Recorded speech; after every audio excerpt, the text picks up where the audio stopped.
because I'm at that age where you get stuck in a routine. You know, as a child, you have this idea of what it is you want to do as you grow up, as you get older, and then you become an adult and you're kind of in this routine. You're just doing the same thing over and over every single day. If you have your career, you know, it's kind of that you wake up, you get dressed, go to do what you need to do at work, you come home, you eat or whatever it is.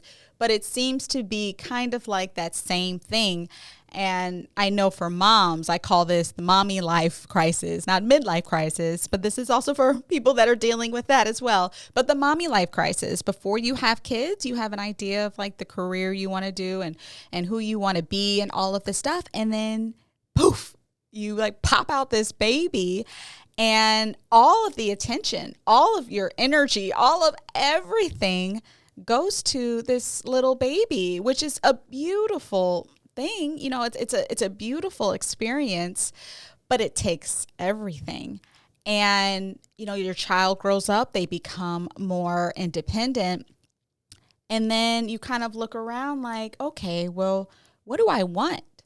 You know, what is it that I would like to do with the remainder of my life? And this isn't something where your kids have to like be off in college and stuff, but they're at an age now where there's some independence and now you're having some free time. And most moms have no idea what they want, because what you want as a 35, 45-year-old woman is very different than if you were 19 and 20 years old with, you know, because you don't have children now or you don't have a spouse now. And so there's a lot of things that we just don't know what we want. And so it's so important that we take a moment for ourselves. As women, we take care of everybody around us. We make sure that everybody is good. And oftentimes we can go to bed at night and think like, well, who's going to take care of me? You know, who's making sure that I'm good? And it can be exhausting. You know, you go to bed and you're just thinking, okay, I'm tired. You're thinking of your to-do list tomorrow. You're also thinking of how you didn't do all the to-do lists of that day and adding it on for the next day. And your life just kind of becomes about that, a bunch of to-do lists. And so I wanted to offer a moment for us to just stop and figure out, you know, what do you want? A lot of times, most people focus on what they don't want. They don't want to be broke. They don't want to be in an unhappy marriage. They don't want to hate their job. They don't want to be fat. And the way that life works, the law of attraction, it's called a law for a reason. You get more of what you focus on. So if you don't want to have an unhealthy relationship, if that's where your focus is, that's exactly what you're going to get. It's very simple. You know, it's something that we're not taught this stuff. We should have been taught as children. You know, when you put your focus and your energy on, you literally can create that in your life. But this is stuff that I had to learn, you know, in my 30s. I should have learned this when I was 6 years old. So yes, it's about focusing on what it is that you want. And I have this beautiful exercise to help people figure out what it is that they want and get their goals out in all areas of your life, you know, not just in a couple areas, but making sure that every area in your life is taken care of. A lot of times, you know, I hear a lot of people talk about self-care and self-love. And so they make sure that they get their nails done and they get their hair done and they go on girls' trip, and that's what self-care is. And it's a beautiful thing. You know, that's great to take that time out for yourself. But true self-care is about creating a life for yourself that you don't have to regularly escape from. Because at the end of the day, after you're getting your nails done, after you're getting your hair done, you know, then you go back to the crazy and you're looking forward to that next trip or that next thing. So self-care is just making sure that you are caring for all those areas in your life so that you can enjoy life. So we're going to do this really beautiful exercise that will help open your eyes up to discovering what it is that you want today for yourself. First off, I want you to grab a piece of paper. You can pause this video, and I want you to write down all of the important areas in your life. I have a list. I did this years ago. And so I'm going to share my areas that are pretty much make up my entire life. My areas are my husband, my kids, all three of them, my family, like my extended family, my parents, siblings, cousins, my spiritual life, my friendships, my physical health, mental health, and my career. Those are the things that make up my life. Those are the most important. So I want you to take a minute and think about what are all the areas that are important. And usually it falls in that like 8 to 12 different topics. And once you have discovered all of those areas, I want you to create a meaningful goal for every single area. Now, what do I mean by meaningful goal? You have end goals and you have meaningful goals. End goals is something that you can achieve, like losing 10 pounds or making $10 million. Those are end goals. Those are goals that can be met. A meaningful goal is a goal that technically can never be met. It is part of the entire journey for the rest of your life. So I'm going to give an example of meaningful goals for when I did this exercise. A meaningful goal is not about gaining something tangible, but it's more about the experience. So if your body is something that, the relationship that you have with your body is something that's really important for you. It wouldn't be losing 10 pounds, losing 20 pounds, losing 50 pounds. It would be more so about creating a healthy lifestyle for yourself. So I'm going to share my meaningful goals in all the important areas in my life. I have husband. My meaningful goal is to have a sexy, rock solid, exciting and adventurous marriage.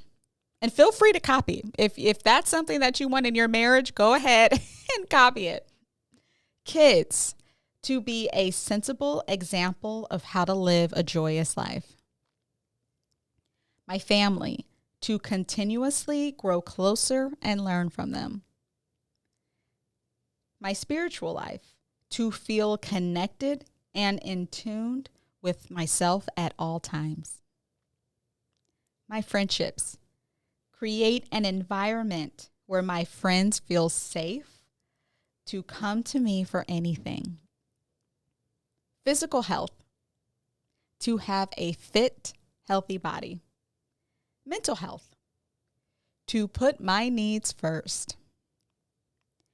Career, to bring clarity to the world. Now, I want you to pause and take a moment and think about what your meaningful goals are. Here's the thing about meaningful goals. I'll never reach it. It is a lifestyle. It is something that is just ingrained in everything that I do. Every choice that I make is intentional and is conscious. And I look back to my meaningful goals. When I first wrote these meaningful goals, I had them hanging up, I think in the mirror in my bathroom or in a hall, somewhere where I saw all the time, just so that I needed to be reminded. I consult my meaningful goals with every communication that I have, every text message that I have. So for example, let's say my husband and I are having some kind of conflict or an argument about something. Some kind of conflict arises and we're disagreeing with something about our children and how we're raising them or whatever it is. No matter how intense that conversation can get, I always keep that meaningful goal behind me of I want a sexy, rock solid, exciting, and adventurous marriage. And so I try to make sure that how I communicate with my husband is in an alignment with that meaningful goal. And with my kids, when my kids are frustrating me and not listening to me and just doing what they want to do, just as kids tend to do sometimes, I will consult my meaningful goal. And I want to be a sensible example on how to create a joyous life. So how I choose to respond to my children must align with my meaningful goal. Every communication, every action, this is how you live your life more intentionally, more consciously. Success and failure are not overnight experiences. It's all those small decisions along the way that determines whether a person is successful or a failure. It's not one fight that causes a divorce. It's not one piece of cake that makes you fat. It's not one mistake that makes your business fail. It's all those small decisions that you make along the way that determines whether you are going to be a success or a failure. Another important thing to remind yourself when you are trying to live your life in these meaningful goals, something that's really important for you to have a healthy lifestyle, healthy mental lifestyle, is to make sure that you are mindful of your thoughts. Now, being mindful is just the first step. It's really important, but it's just the first step. I know a lot of people are teaching mindfulness. I even teach mindfulness as well. But there's something that you have to do with those thoughts, with those emotions, so something can change, right? You can sit there and be mindful, but if nothing's going to change, okay, there they are. Being mindful and not do anything about it, it's like being in Groundhog Day every day and watching an accident happen. And every single day you see that accident happening, like, okay, you got to do something more. So when that next day comes, you do what you can to prevent that accident. You step out there and you tell people like, oh no, that's about to happen. There's an accident about to happen. You have to take another step past mindfulness. And that step is being more conscious and being more intentional. So even if your mind says, oh no, we need to stand up for ourselves, we need to go off on this person because they did this, they hurt us like this, be more intentional and think about, well, what would happen if I came back with more compassion? What would happen if I was a little bit more loving and supportive instead of just reacting to how my thoughts are, how my emotions are? Now, this is not something that's easy in the very beginning. Being mindful and knowing how to handle your thoughts and emotions, it's not something that just comes like, oh, this is what I want to do. It's going to be something that's very simple. Your brain has been programmed to think and feel a certain way for decades.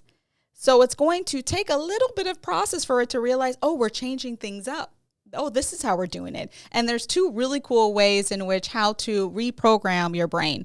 The first way, one way on learning how to reprogram the brain, to rewire the brain to be more loving and more supportive, is to do the opposite of what the mind is saying to you. So you really only do this when you're feeling in that negative state, when you are angry, when you are upset, when you're pissed off, when you're sad, when you're feeling insecure, when you're feeling, in fear, like that really strong fear. That is when you do the opposite of what your mind is saying. So let's say you're going through depression and you're having one of your episodes where you're just feeling just really down. The thing that your brain will likely say, and it said to me when I was depressed, was to go isolate.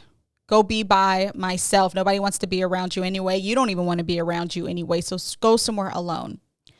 Being mindful of your thoughts at that moment, even when it's difficult, because it will be hard in the very beginning, but just knowing that you are in a dark state and your mind is telling you to isolate now, that is the time to reach out to somebody that you love, to reach out to somebody that you trust. It could be your friend, it could be your mother, it could be whoever, a coach, a teacher, whoever it is that you trust in your life. Seek that person out and communicate with them, connect with them, go out with some of your friends, get your group together.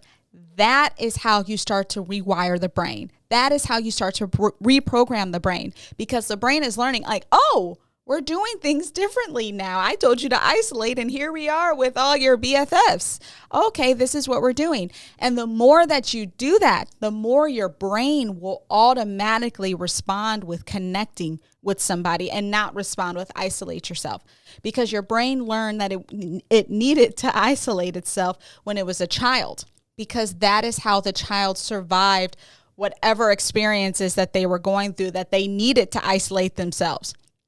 So whatever it was that you needed to do to survive as a child, that same thing is hurting you as an adult. That is what is causing you pain. And it's so hard for the brain to realize that, because it was your protection when you were young, when you were 8 years old, and there was so much chaos around you. This is how the brain needed to respond to protect you. But you doing the same thing when you're 40 years old, that is what's causing pain in your life today. So being more aware of how your brain is automatically telling you how to respond when you're in a dark space, do the opposite, and you will reprogram, you will rewire your brain to be more supportive of your mental health. This is another tip on how to rewire the brain, how to reprogram the brain to be more loving and supportive. Have you ever been in, an argument with somebody, and you say what you say, you both say what you say, and then like an hour later, you're sitting back like, dang, I could have said this and this, and, that would have been so much better if I would have said these other things. But, time, you can't go back into that, but you just think about, I should have said that. That probably would have been a better way to handle the situation. Well, this is kind of the same thing. It's called mental rehearsals. It's a beautiful way to rewire the brain to be the way that you want to be. If you take a moment and get some more quiet, mental rehearsals work like a play. If you're in a play and you're rehearsing the lines over and over, and you could be practicing with somebody else, or you're rehearsing it by yourself, it's training your brain to get better at responding to whatever that other person is saying, or your monologue. So you're memorizing it. So you are training your brain to be able to say those words. And the more that you practice those words, the more natural it is. It's like you're rewiring the brain to learn the script, to be better at your acting skills, because it comes more naturally as you keep practicing. The same thing happens in real life conflict. If there's a conversation that you constantly have with your partner, whatever topic it is, usually it's the same type of topic that seems to pop up over and over again. You can hold mental rehearsals in your brain on how you want to respond when that topic comes up again. So let's say the topic is about like spending money or not having enough money, or whatever it is, something about money, and it always ends in a fight. Every single time. That's just the pattern that you have. If you start holding mental rehearsals in your brain by yourself, yes, you're going to be talking to yourself in your brain. If you start holding these mental rehearsals and imagining that exact conversation again in your head, but this time you respond the way that you want to respond. If you practice these mental rehearsals enough, when that conversation comes up again, because it will, they don't stop. It's a pattern. There's something you guys have to learn in that relationship. When you have that relationship, your brain is like, yo, we've had this. We're ready. We know exactly how we need to respond this way. And it doesn't have to take a lot of effort on your end, because the brain's being programmed already to respond this way. So it can be even with your children. If there's something that you always having to tell your kids to clean their room or to eat all their food or whatever it is, and you usually get really frustrated and, you yell at them, you go off on them, and then later that night you're feeling really regretful and you wish that you responded a different way, do a mental rehearsal in your brain on how you want to respond. The ideal situation on how you want to handle your children when they don't listen to what you have to say and you have to repeat yourself 1,000 times. You do that mental rehearsal, your brain will respond the way that you want it to respond. The mind doesn't know the difference between real life and imagination. So when you're holding these mental rehearsals and you're actually imagining the conflict happening and you responding the way that you actually want to respond, the brain's calculating that like, cool, okay, so we respond more calm. We respond more loving. We show more compassion. Oh, we have a lot of patience. Cool. And it's going to take some time because some of these, the way your brain has been wired is, it could be decades old wiring. And so this is just undoing some of these wires and creating new rewiring of the brain on how you respond to difficult situations, because that's the nature of life, right? Life is going to throw curveballs at you. There's always going to be somebody that says something that you don't want, that you don't like, that you don't expect. And it's how you choose to respond in those situations that determines the quality of life. That determines whether you're going to have a joyous life or a miserable life. It's up to you. I'm going to be creating meditations that help people rewire the brain, that help them reprogram the brain so that when difficult experiences happen, whether you deal with anxiety or you're trying to forgive somebody, we will be doing these actual mental rehearsals so that it is preparing your brain for those moments in your life. So I strongly encourage you to look out for those episodes because I promise you it will change your life. I want to thank you so much for listening in, for tuning in to Woke Spirit. If you have any questions for me, just let me know. And please please subscribe, please share with your friends if you know that some of them are struggling with whatever it is, with some of their childhood pain or trauma, with anger, with anxiety. I know anxiety is a really big thing. Please share this podcast because I created it with love. And I look forward to seeing you next time. Bye.